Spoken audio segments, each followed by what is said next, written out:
Hey, I'm Ellie Costello, here at Sacred Ally during the coronavirus quarantine to offer a class for you to be able to take at home if that's something that you're needing and desiring.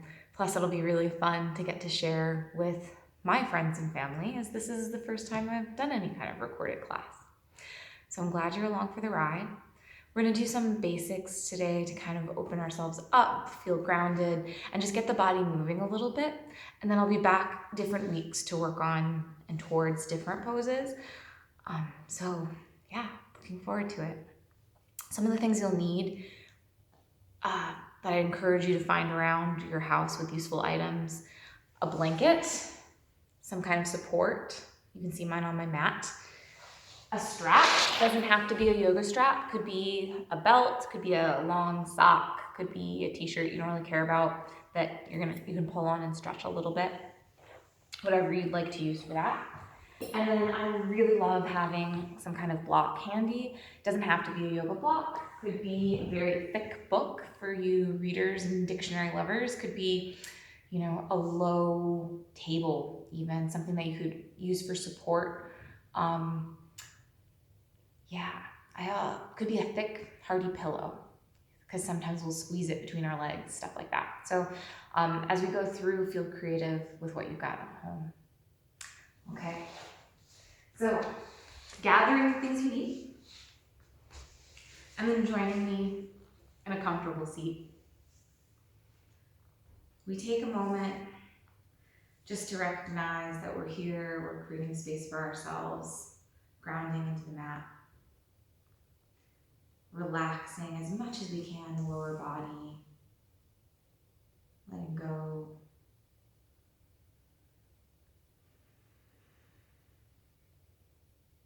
Lifting through the whole front body, so pelvis to navel, navel to sternum. Letting the shoulders be relaxed and easy.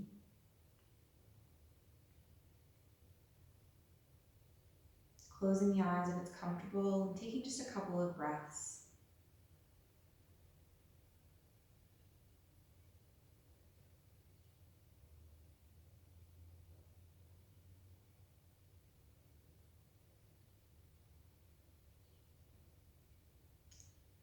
When you're ready, you'll open the eyes, clasp the palms together, and turn the palms out, and just let yourself shift and move as you need, seeing where the kinks are held in your own body.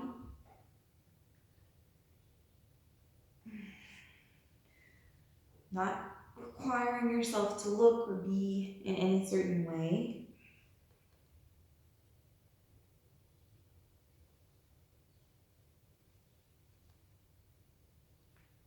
And we'll meet together again with our arms reaching up towards the ceiling. Try to find straight arms, letting the shoulders come up, long side bodies. Tuck the chin if it's comfortable, or gaze up if it's too much on your neck and shoulders. Use the triceps squeeze in to straighten the arms, and then reach them back any amount. Breathe.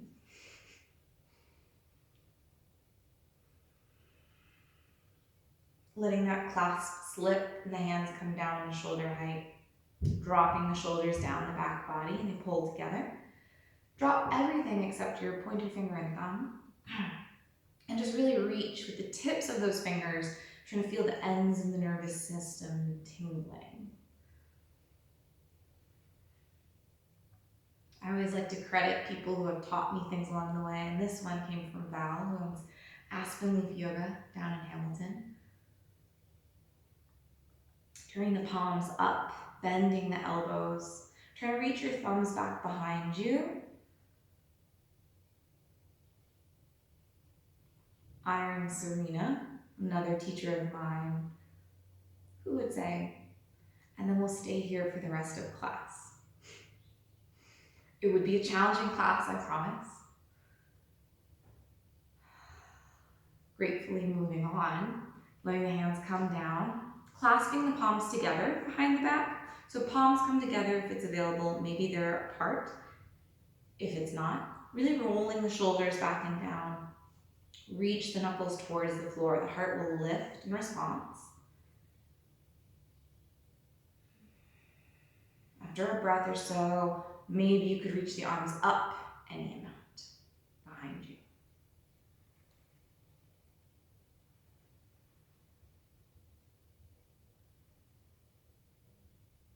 Good. And then we get to do it again, going on the second side. So switching which thumb is on top. So when you find your hands clasped, take your awkward grip by just switching the thumb and letting the fingers follow.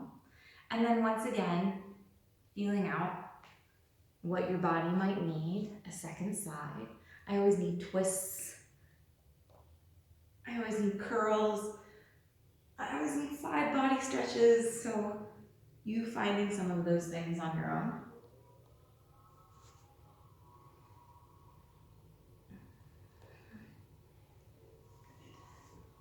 And then we'll meet up.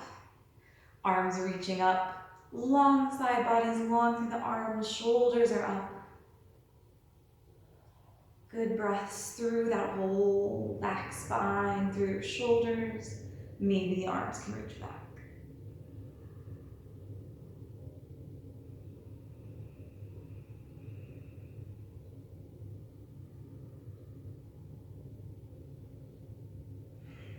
Let that clasp slip and the hands come down. Press away at the walls. Good. And this time, cross the right arm underneath the left and wind up your arms. You might find Garudasana arms, eagle arms, or you might reach for your opposite shoulders. Either way, squeeze the elbows together. And on an exhale, round down.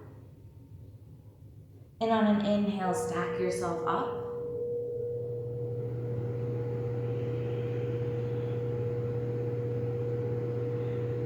Moving through that space, 3 times.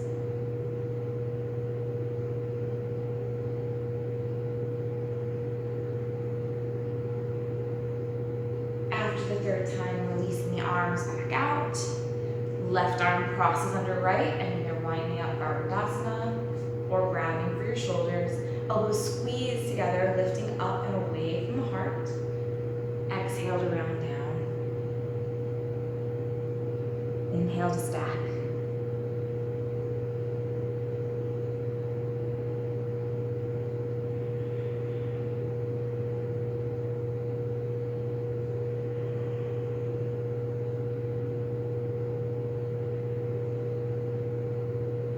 Unwinding the arms after those 3 times through.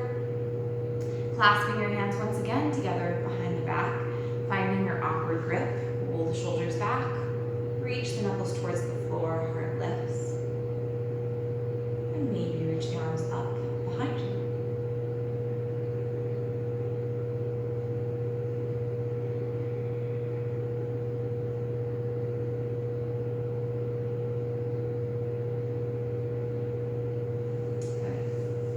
And we've been sitting for several minutes, so it's about time we stretched into our legs. So removing whatever you were sitting on from your mat, coming to all fours, and maybe stretching out one leg, and then the other, getting some blood flow back.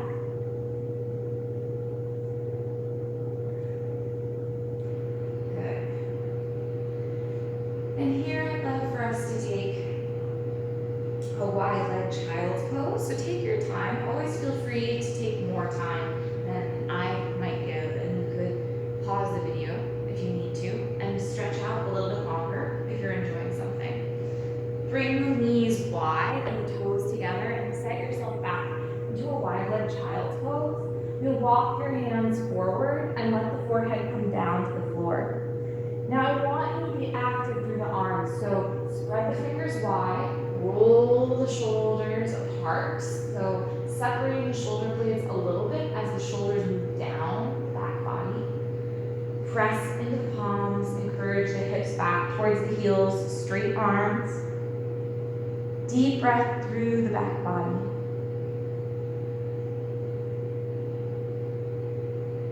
And then walk the hands over to the right side, reaching a little more with that left hand.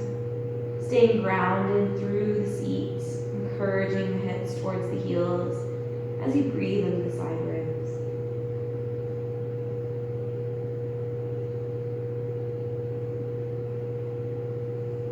walking hands to the left, reaching a little more with the right hand.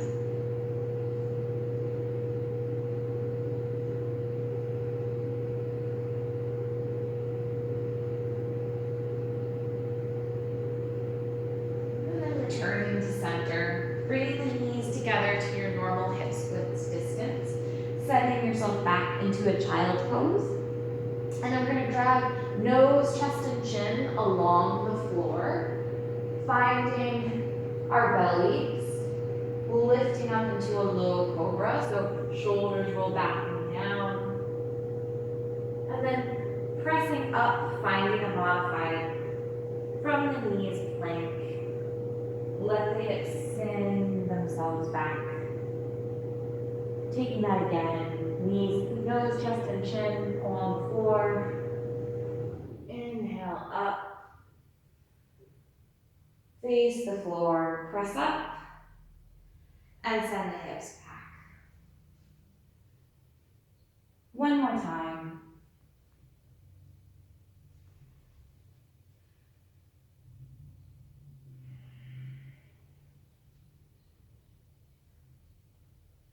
Good. Enjoying that child's pose for a moment. And then we'll curl the toes under, press into the palms, lift the hips up and back, and find a down dog. Walk out your down dog, getting a little more blood flow into the legs. We're going to take that same series we just did through our down dog posture, a little bit modifications. Just warming up the spine right now, so follow along when you're ready. After you've gotten some good shifts through your down dog, we're going to bend the knees a little bit, pull the belly up and in, roll forward, so separate the shoulder blades as much as possible. Find your plank. We're going to lower down. You can do this through chaturanga or from the knees. Inhale up, the heart, still a low cobra. Curl the toes and either press back through child's or press straight back to down dog. So this is our warm-up to move to the series we did on the floor. Roll yourself forward. Lower from knees or with knees up. Inhale the heart up. Lower down. Curl the toes either back to down dog or through child pose and then down dog. Okay, so here we go. We're going to try what we did on the floor from our knees, which is the reverse of what we just took from our down dog. We're going to bend the knees, bend the elbows, drag the nose and heart along the floor, and find either an up dog or a cobra, landing on our bellies. And then we're going to face the floor, press up, and lift the hips back to down dog. Bend the knees, bend the elbows, drag along the floor. You can come down, lifting the heart, face the floor, push up, could do this from the knees. Send the hips back, down dog. Once again, bending, swinging yourself forward, maybe you're in an up dog. Face the floor, press up, down dog. Good job. It is so much harder, we'll come down to our knees for a moment, so much harder that way than going from down dog to the plank, lowering chaturanga. So it's really fun to warm up with it. So from our child's pose, we're actually just going to bring our legs around, warming up the front core a little bit from a seat. So we'll find that balance space between our sit bones and our tailbone coming up. You can keep palms on the floor, you can hold your thighs, you can keep legs low. You could bring your shins up so they're parallel with the ceiling, or straighten the legs. Lots of options. Hands might reach forward. Navasana, boat pose. So with Navasana, what I like to do is think about how rounded my spine is and how I don't actually want that. I want to tuck my chin, Trying to create as flat out of the back as I can, which may or may not be very flat depending on the day. Just differences between us. And then from Navasana, I'm going to lower my heels and my heart to hover in Ardha Navasana, half boat. And then I'll lift back up, Navasana. Moving between those spaces a few times.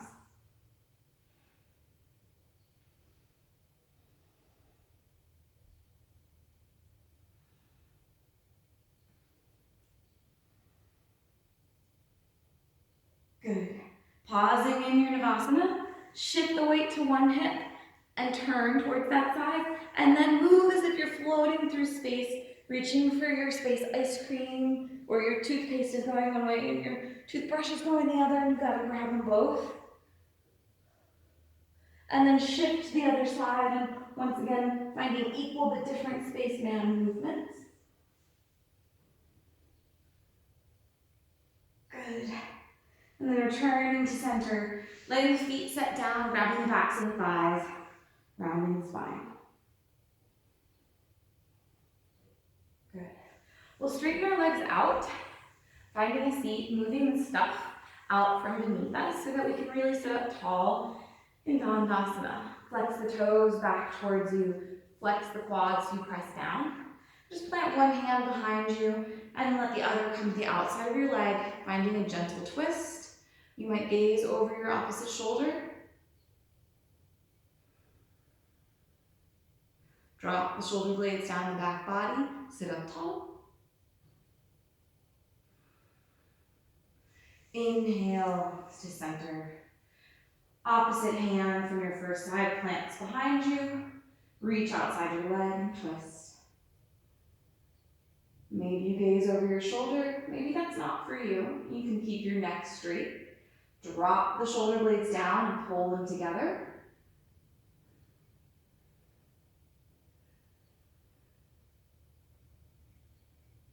Inhale to return to center. Before we move on, we'll find a forward fold. So grounding down through the legs again, sitting up tall. Reach the arms up, and we're going to hinge from our hips. So just letting yourself come forward any amount, pulling the low belly in. And then from wherever your hamstrings say that's enough, you'll stop with the flat back.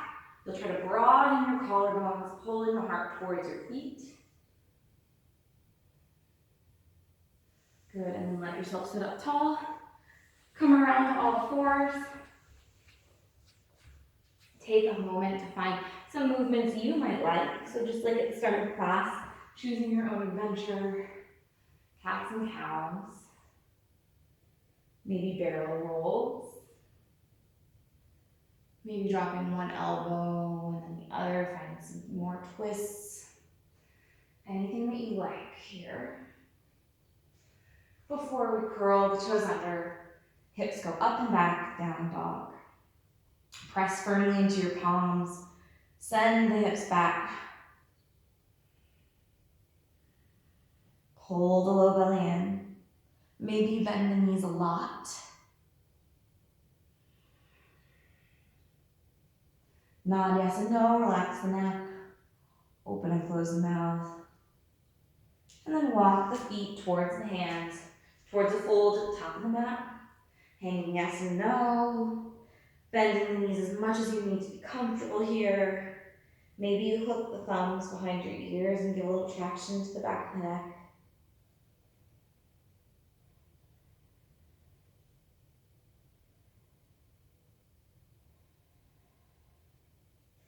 Releasing the hands, pressing into the feet, roll yourself up. What I love to think about when I get to this standing posture, Tadasana, is how to stand well. I like to lift my toes and spread them out and see if I can ground down into all parts of my feet. I like to think about rolling my ankles in and down and my knees away and seeing if those opposite spirals could tighten up through the legs. And then I like to think about my pelvis after I feel like I have a good foundation. Could I lift the front of the pelvis a little bit so that I find spaciousness and take a little bit of that natural curve on the lumbar spine? Strong front core. Shoulders are easy. Mountain pose, a mountain beneath you. And with all that strength through the legs and the core, lifting the arms up, turning the heart up any amount, chin stays tucked. On an exhale, fold forward. Pedal through the knees, shifting one hip and then the other. Come up halfway. Support yourself on your shins so that you can pull your belly in, really reach the crown of the head long away from your hips. Shoulders come down the back body towards your hips. Shift a little weight into the balls of the feet. And then bring the heels of the hands up into those hip creases. So here you could press back into the hips as you move the head away, shoulders away. Use your hands to physically rotate your thighs in towards each other, in and back. Can you feel your sits bones widen with that action? So I'm pressing firmly back, and I'm going to rotate in and back here, physically using my hands to adjust my legs. That's the internal rotation of the thighs. Hold that with your legs, pull the low belly up and in, and then reach the arms forward. Should be some work. Here we are in our down dog, but a different orientation.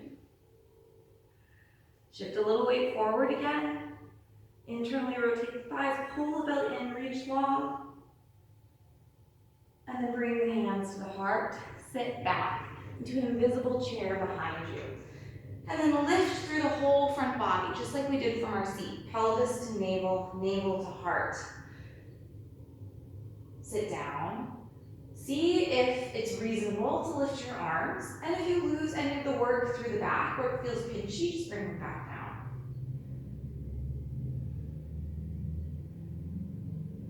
Shoulders are down the back body. Straightening the legs, folding over gracefully. Bend your knees as much as you need to plant your hands to the ground, and then step the right leg back long behind you. Come down on the back knee. Feel free to pat it if you need to. This is where I like some blocks, so you don't need them, but they're really nice underneath your hands so that you could give yourself a little bit of room to come up as you continue to move your pelvis towards the floor. Press into the top of the back foot. Notice if you're sickling that ankle in and straighten the foot out so it's right out from the calf. Should feel this in that back hip flexor. Should feel good. Anjali Asana is one of my favorite poses, and I tell my class we probably will come here every class. If your knee is moving forward of your ankle like mine, move it back now so that you can curl your back toes under and lift up without weight bearing with that knee forward. Keep the hands on the blocks if you've got them, and then straighten into the front leg, shifting the legs, the hips back, bend back into your front knee.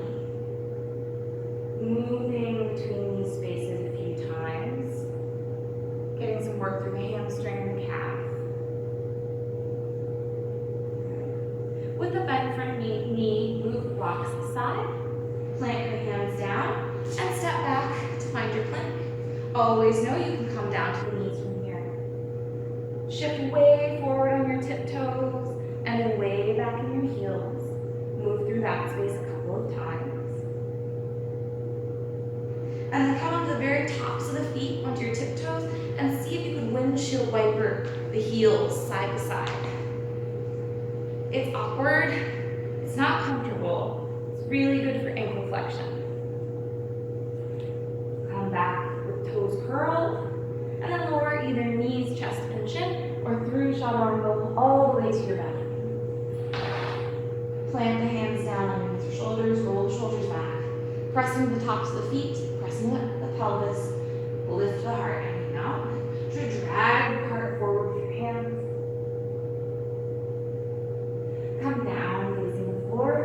We'll reach the arms along our side bodies and inhale up again, lifting the heart.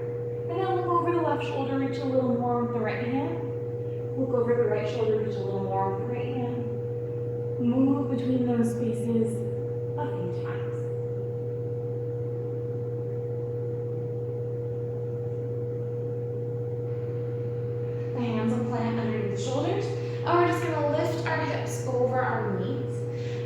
walk the hands forward, finding a puppy pose, letting the forehead come down towards the floor. Active and engaged through the arms here, finding a big opening through the shoulder. Press into the palms. Long side bodies. We'll walk the hands over to the right, stretching a little more through that left side. And then walk the hands to the left.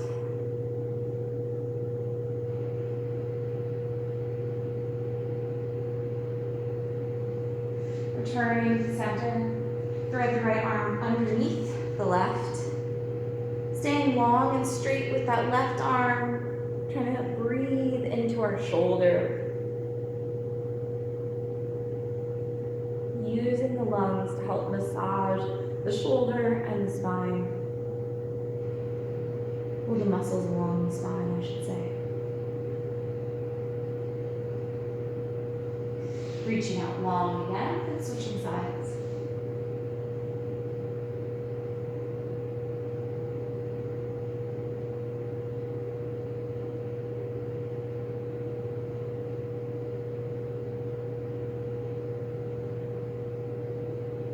Good.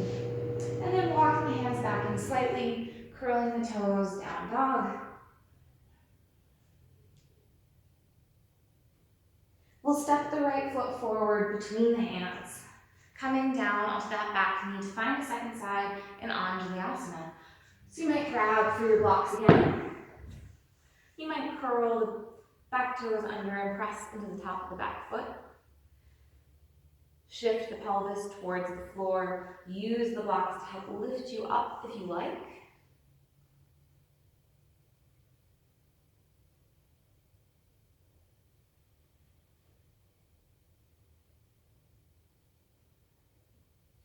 And then once again, reach the back toes under, lift the knee, make sure that front knee is behind or over the ankle, and then straighten into the front knee and bend back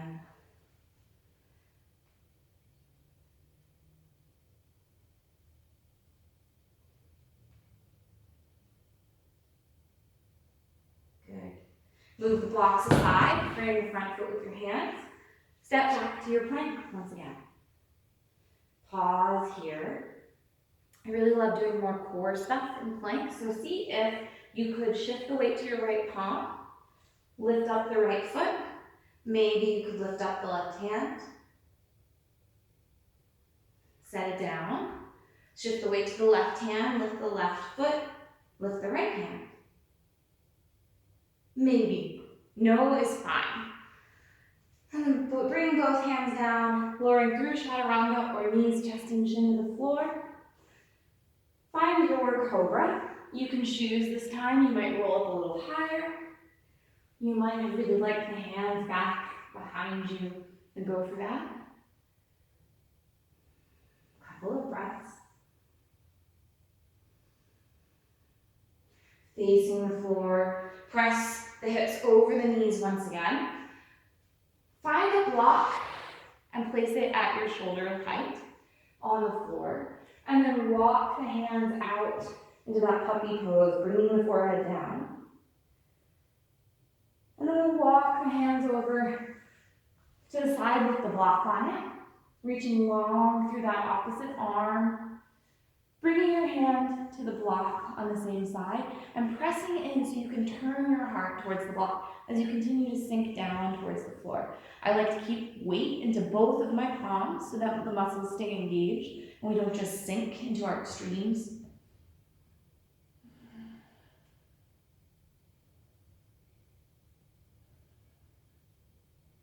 After a couple of breaths, we'll switch sides. So you might move your block over, reset in center, walk to the other side of the mat, press in the block and twist.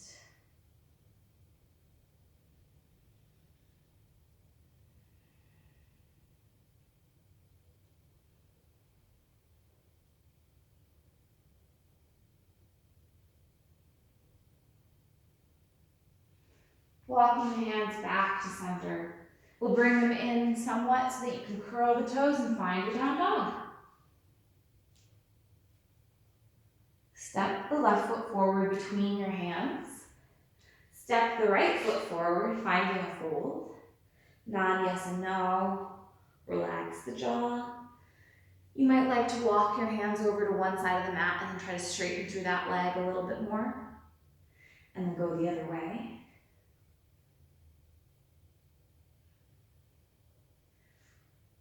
Returning to center.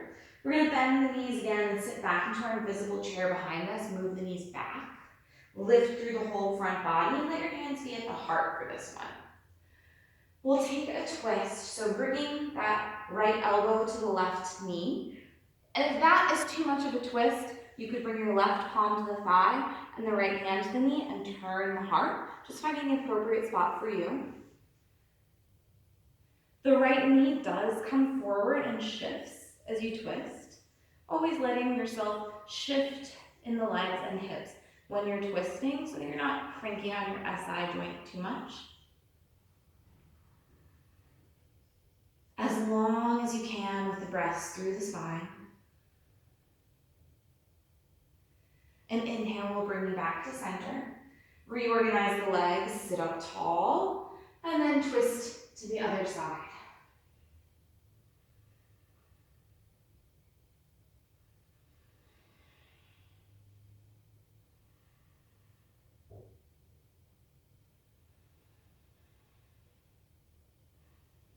An inhale brings you back to center, straightening the legs, supporting yourselves on your shins, facing the floor. Pull the lower belly in, find a long spine, gaze is down. Find that internal rotation of the thighs, so if you need to remind yourself and use your hands to internally rotate, then do, or just find that yourself. Bend the knees and fold over. Roll yourself all the way up to standing into Tadasana. Good. So this is the series that I'll end with for now, just doing some of the basics that I like to keep in my regular practice. And before we end class, we'll find a couple of twists, sitting up on the edge of a blanket. Here you might want a strap handy. So we're going to sit tall, pressing the legs down by flexing the quads, letting the toes reach back towards the shins. Good. And we're going to do that same coming forward motion that we did at the beginning of class, that forward fold from our seat. So here is where you might want your strap, because when you lift up and you tilt forward with the long spine, trying to keep long and straight and then wide in the collarbones, you might be able to grab for your toes or for your ankles, or you might just take your strap or your sock or whatever it is and hook it around your feet and let that pull you forward. It helps take a little bit of the ego out, I find, if we have all got our feet, instead of saying, well, I'm not there. So using the props to make the pose fit you, tuck the chin, come forward with the heart any amount.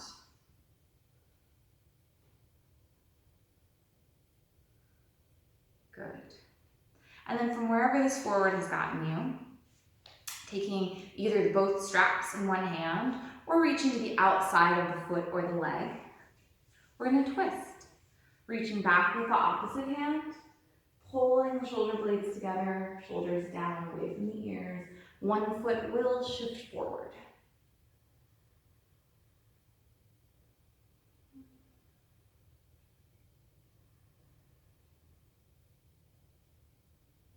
Returning to center, adjusting your legs, switching sides.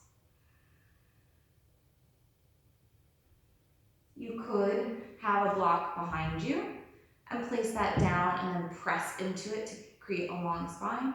You could reach with that hand. You could let your hand come around to the opposite thigh if that's for you.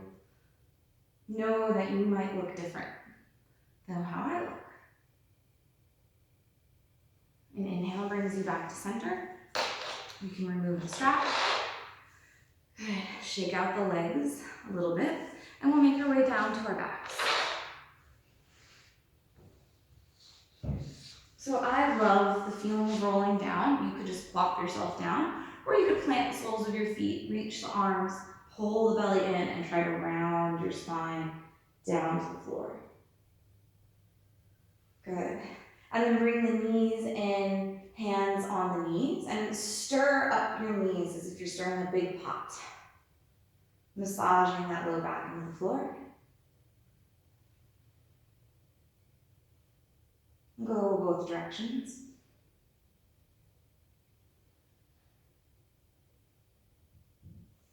And then with the knees over the hips, we're going to flex our right ankle and cross the right ankle over our left leg. We'll thread through if it's comfortable and take the back of the left thigh here. Try to keep your sacrum heavy, not rolling up off the mat, but down. And you might shift side to side, finding a good opening somewhere that you'll pause and hold.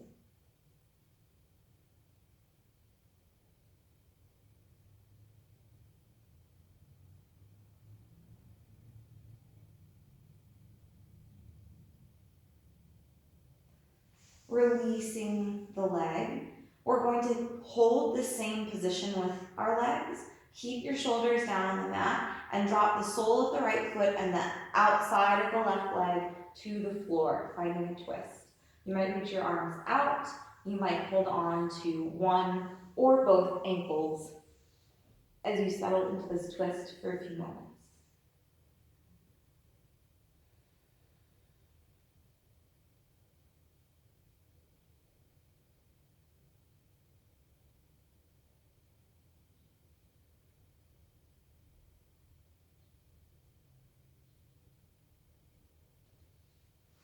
And then we'll return to center. Switch legs, so this time the left ankle, left foot will flex, crosses over the right thigh, finding that figure four and maybe threading the needle in between the thigh, holding behind your right thigh. If that's too much, you could always hold on to that left knee and right foot. Excuse me, that doesn't make any sense. Left knee and left foot. Feeling free to shift side to side. Try to be heavy on the mat with your sacrum.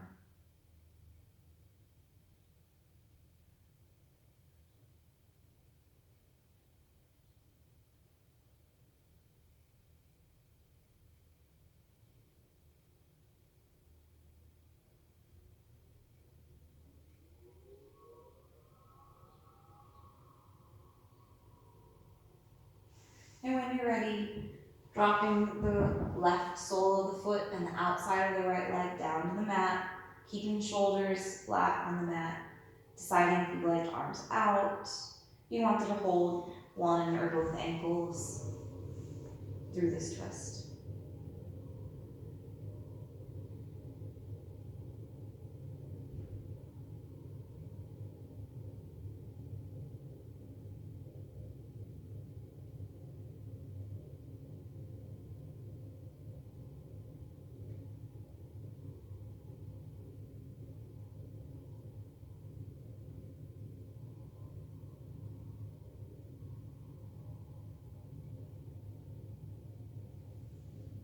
Releasing, returning to center. And here we'll take a back bend, we'll take a bridge pose before we find our final Shavasana. So pressing into the soles of the feet are close into your glutes. You'll roll yourself up, stopping anywhere that feels comfortable, walking the shoulders underneath you perhaps, and clasping the hands. You can press into your feet to continue moving the heart towards your chin.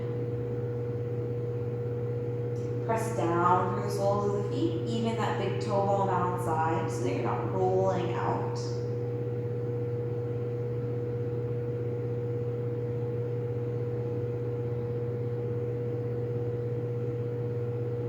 Releasing the hands, letting yourself roll down one vertebra at a time. Windshield wipering the knees from side to side. If there are any poses that would be right for you to take before you lie in Shavasana, this is a good time for them. Otherwise, you might stretch out your legs, let the hands flop beside you. If you notice your low back is giving you any kind of ache or your brain can't let it go, then take that prop you were sitting on, place it underneath the knees as a little support there. Lying back in your Shavasana.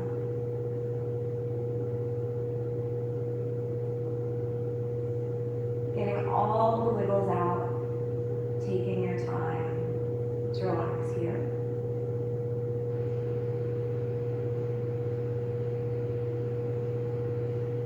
You'll soften the throat.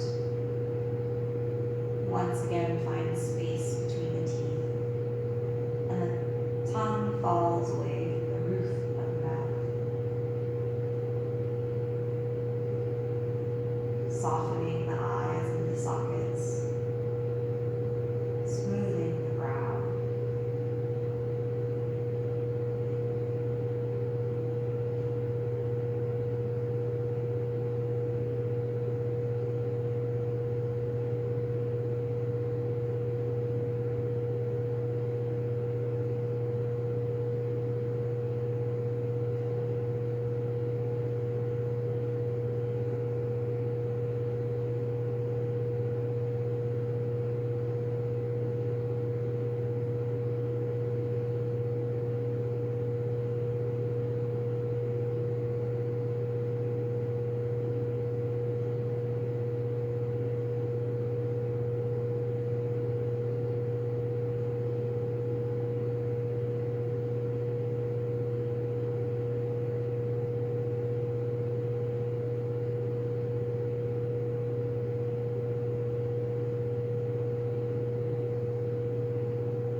Letting your next inhale be fuller and deeper, followed by a full deep exhale. Taking your time, rolling off to one side or the other.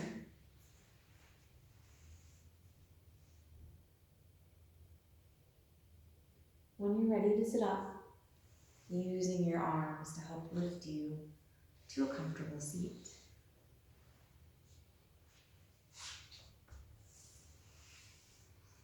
Bring the hands together at the heart. Sharing a deep breath together, we'll inhale through the nose and sigh out through the mouth.